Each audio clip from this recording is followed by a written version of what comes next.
Hello friends, स्वागत है आपका मेरे YouTube चैनल में। आज की कहानी का नाम है बाप शेर बेटा सवा शेर। तो चलिए शुरू करते हैं आज की कहानी। बहुत वर्षों पहले की बात है।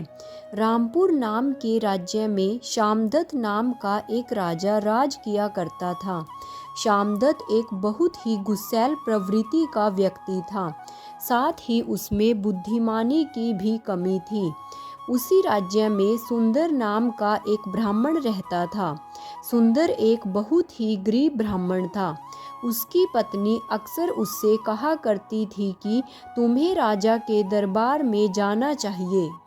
राजा अवश्य ही तुम्हें कुछ दान दक्षिणा में धन देंगे। उसकी बात मानकर सुंदर राजा के दरबार में गया और वहां पर उसने पौराणिक ग्रंथों में लिखी हुई कथाएं सुनाई। राजा और दरबारियों ने बड़ी ही रुचि से सारी कथाएं सुनी। कथा सुनाते हुए सुंदर ने कहा, इस ब्रह्मांड में धरती और आकाश के अलावा स्वर्ग और नरक लोक भी हैं, जहां मनुष्यों के कर्मों के हिसाब से फल भोगना पड़ता है। सुंदर जब यह सब कह रहा था तो राजा बहुत ही ध्यान से उसकी बातें सुन रहा था। राजा कहने लगा, पंडित जी, आपने जो मुझे कहा उस पर मुझे संदेह है। हम आकाश और पृथ्वी को देख सकते हैं। इस दुनिया में बहुत सी प्रजातियां पाई जाती हैं, परंतु इनमें से कौन स्वर्ग और कौन नरक जाएगा, हम वह कैसे देख सकेंगे? जरा अपनी इस बात को और ज़्यादा विस्तार तथा प्रमाण देकर समझाइए। यह प्रश्न सुनकर सुंदर चौंक गया। उसे डर लगने लगा और वह सोचने लगा कि क्या होगा अगर मेरे उत्तर से राजा संतुष्ट नहीं हुआ, कहीं उसे फौरन सजा ना दे दे।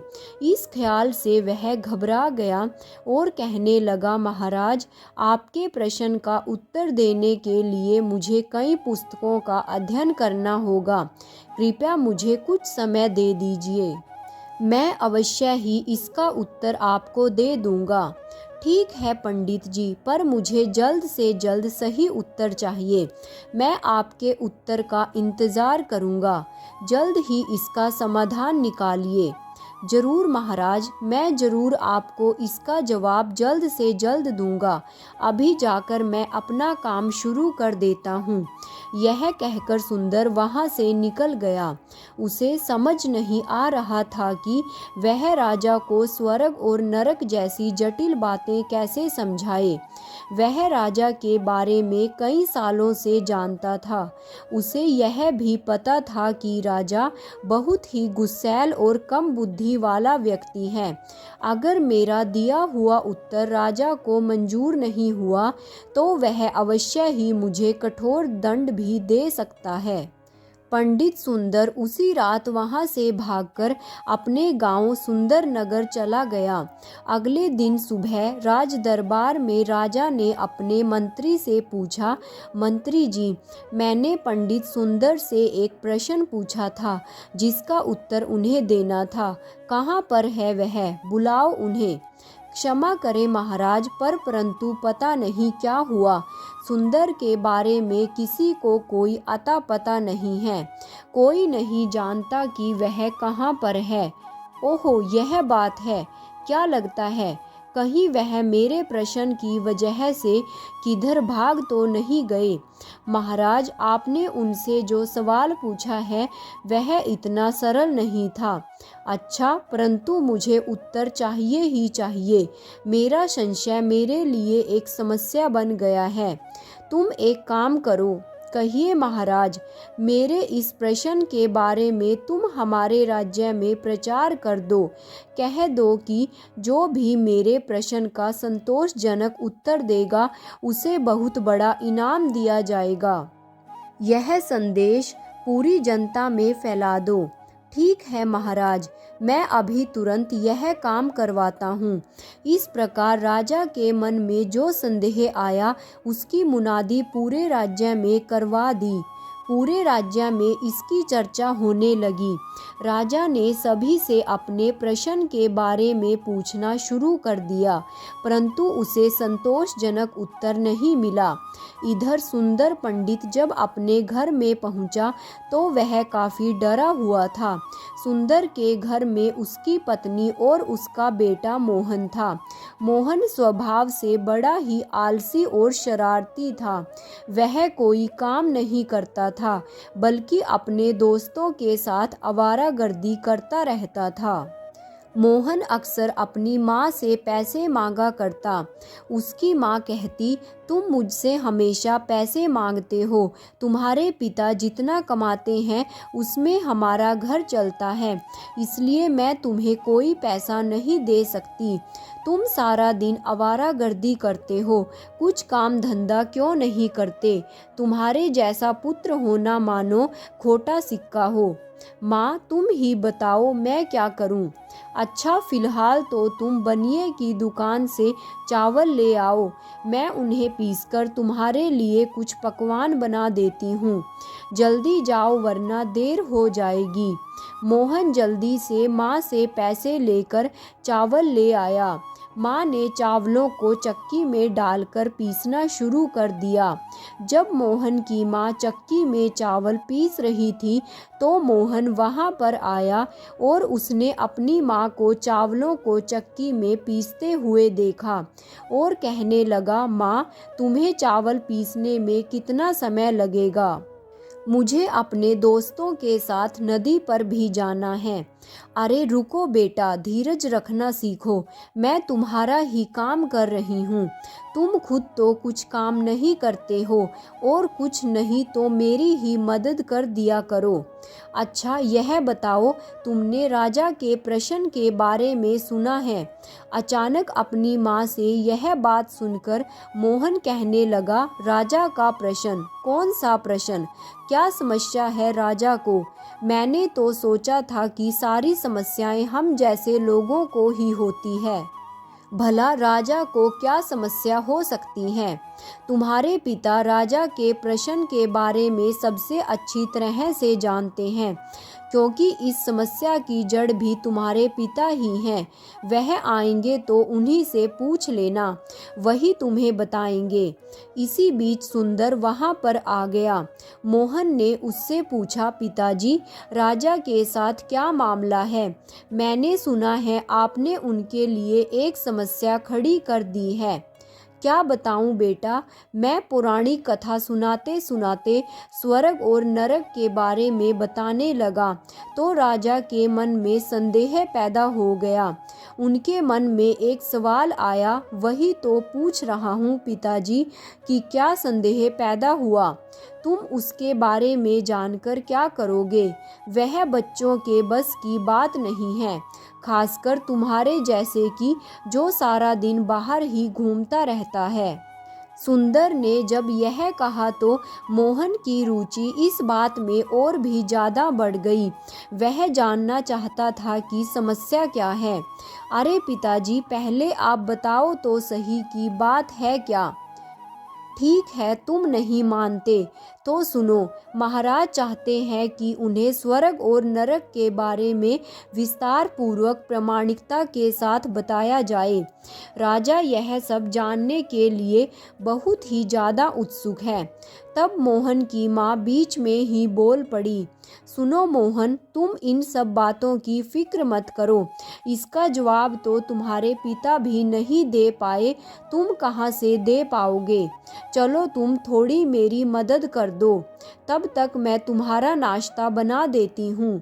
यह कहकर माँ ने चक्की का ऊपर का पहिया निकाला और किनारे से आटा इकट्ठा करने लगी। मोहन ने देखा कि उसमें से चावल के कुछ दाने कुचले गए थे और कुछ दाने साबुत थे। तुरंत मोहन के मन में एक विचार आया। वह बोला, माँ, राजा की समस्या का हल मिल गया है। मैं आज ही जाऊंगा और उनकी समस्या का हल कर दूंगा। मोहन के माता पिता उसकी बातें और आत्मविश्वास को देखकर हैरान थे। पिता बोले, क्या कहा तुमने? इसका जवाब ढूंढ लिया? जब मुझे इसका जवाब नहीं मिला तो तुम्हें कहाँ से मिल गया? तुम राजा को नहीं जानते, वह बहुत ही गुस्सैल है। अगर उन्हें तुम्हारा जवाब पसंद नहीं आया तो तुम्हें कठोर दंड भी दे सकते हैं। तुम्हें उसके बारे में कुछ भी पता नहीं है।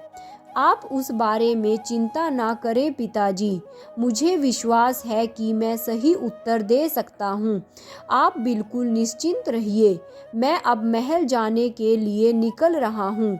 फिर मोहन वहाँ से राजमहल जाने के लिए निकल पड़ा।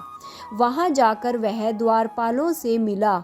उनसे कहने लगा, मैं महाराज से मिलना चाहता हूँ। महाराज से किस लिए मिलना है तुम्हें? अपनी शक्ल देखी है तुमने कभी आईने में? महाराज तुम जैसे लोगों से नहीं मिलते।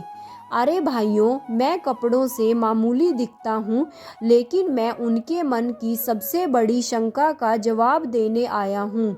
मैं कोई ऐरा गैरा नहीं हूँ। अरे लड़के, बहुत बड़े बड़े विद्वान उस संदेह को दूर नहीं कर सके और यहाँ से भाग गए, इसलिए तुम भी यहाँ से भाग लो। क्यों बिना मतलब तुम अपनी जान को जोखिम में डाल रहे हो? तुम्हारे लिए अच्छा यही होगा कि तुम यहाँ से चले जाओ।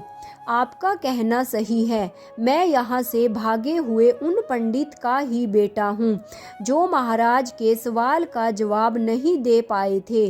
द्वारपालों ने हैरान होते हुए कहा, क्या तुम सुंदर पंडित के बेटे हो?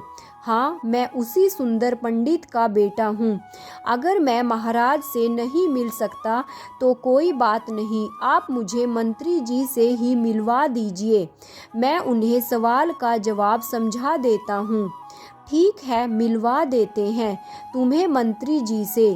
मोहन को द्वारपाल मंत्री जी के सामने पेश कर देते हैं। मोहन ने मंत्री जी को बताया कि वह सुंदर का बेटा है और वहाँ पर वह क्यों आया है। उसकी बात सुनकर मंत्री जी ने कहा, बहुत अच्छा किया बेटा, मैं बहुत ही लंबे समय से तुम्हारे पिता को खोज रहा था। अच्छा हुआ कि उनकी जगह पर तुम आ गए। मैं अवश्य ही तुम्हें महाराज से मिलवाऊंगा। मुझ पर विश्वास करने के लिए बहुत बहुत धन्यवाद। साथ ही मुझे महाराज के दरबार में ले जाने के लिए मैं हमेशा आपका आभारी रहूंगा। ठीक है मोहन, तो पहली बात यह याद रखना कि तुम अपना परिचय सुंदर के बेटे के रूप में मत देना। महाराज तुम्हारे पिता से बहुत ही नाराज हैं। यदि उन्हें पता चला कि तुम उनके बेटे हो तो वह और भी ज़्यादा नाराज हो जाएंगे। तुम इस बात का ध्यान रखना। ठीक है, तो आप ही बताइए कि मैं क्या करूं? पहले तुम राजा को अपना उत्तर बताओ। यदि राजा को तुम्हारा उत्तर पसंद आया तो मैं तुम्हारी सराहना करूंगा। तब तुम समझ जाना कि सब कुछ ठीक है और उस समय ही तुम्हें बताना है कि तुम पंडित के बेटे हो। ठीक है मंत्री जी, मैं बिल्कुल ऐसा ही करूंगा। अगले दिन राजा दरबार में बैठे थे।